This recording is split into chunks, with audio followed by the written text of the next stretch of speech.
Hey there, my name is Renee Chitkowski from Howell, Michigan, and I am here to share with you my recipe for spicy pumpkin sage penne using Kraft Philly cream cheese for the Real Women of Philadelphia contest with Miss Paula Dean. It's really fun to be included in doing this. I have always been a food person, even since I was a little kid. Some of you are probably too young to even remember what these things are, but there used to be something called a CB radio, and a lot of truckers used them for communicating on the road, but a lot of families had them too, and mine was no different. Back in the day, and I was probably 7 or 8 years old, my CB radio handle or name or whatever was Susie Homemaker, so I was destined to do something in the kitchen. So I love cooking, I love food, and it's really exciting to be able to share this recipe with you. The recipe starts out with an onion, and I'm going to just kind of cut this and show you how I like to do a dice. It's very important to me to get onions diced and cut about the same size, because then when you put them into the cooking oil or butter or whatever, they're going to cook evenly. So what I like to do is make a nice flat cut and then kind of go through with my knife from side to side, and then adjusting the angle of the knife so that when I get to the top of the onion, I'm straight up and down. Then if you turn it and just make a few cuts like this, you wind up with a really nice, superly even dice, just like that. Alright, next thing to the recipe is adding this to a little bit of butter and olive oil. And I actually combine the butter and the olive oil together in the pot. Come on over here. I kind of combine the butter and the olive oil together in the pan because I have found that because of the milk solids and butter, every once in a while they'll burn a little bit. So if I put a little bit of olive oil in it, I get the great taste of butter. There's somebody else I know who likes cooking with butter too. And the olive oil helps keep it from burning, so you get a really nice brown. And I'm just going to pretend like I'm putting these in because I started the onions already. And you can see here I'm getting a really nice caramelization going on, but they're not burning. So that's the start. The next thing to go into the pan is my garlic.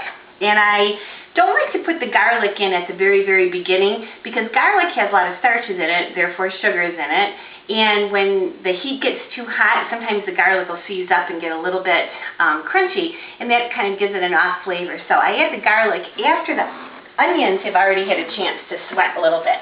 So these are going to go in and just kind of stir it around. The onions, the moisture from the onions comes out in the pan a little bit, and that helps keep the garlic from burning too. So I'm going to let that go just a little bit here. And that kind of reminds me of a funny little garlic story, and I'm going to give you a little garlic lesson. I know that most of you probably know, but I always like to share this with people. So, little garlic lesson. This is a bulb of garlic. This is a clove of garlic. The reason I tell you that is I was cooking dinner when I was about 13 years old or so for my mom. The boys were gone at deer camp, so I was making dinner for my mom, and she wanted spaghetti and meatballs, so I was going to make her spaghetti and meatballs.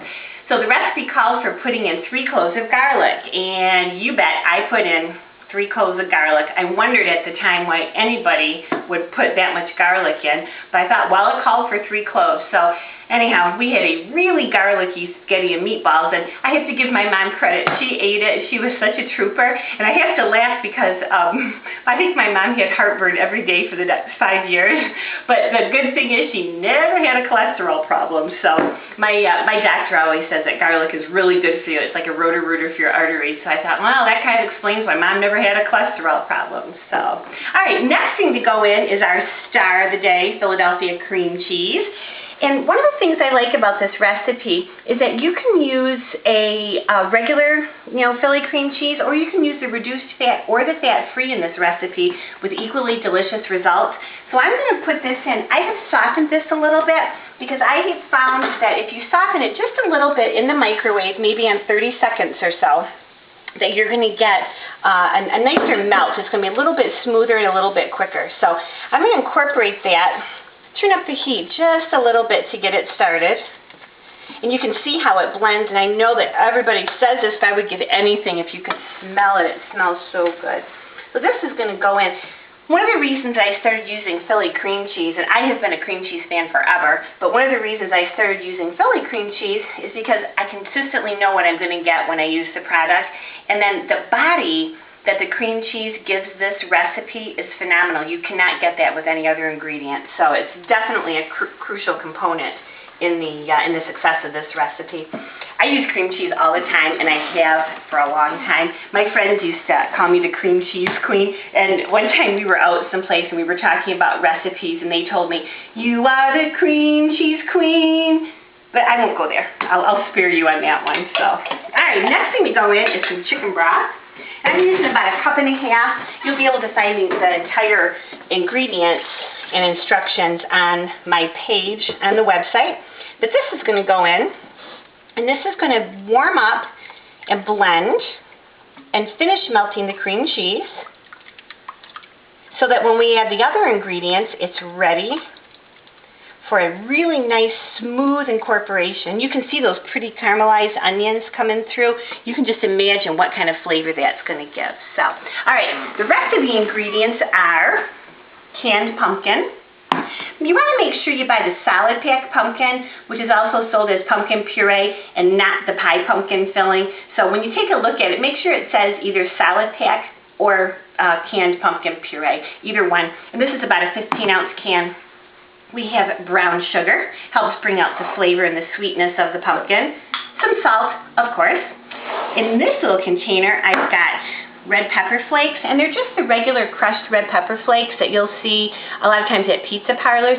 Great flavor, and when they rehydrate, they blend and give a really nice heat to it. Obviously, if you don't care for heat and spicy in your dishes, you can leave that out or reduce it. And then I'm using ground sage.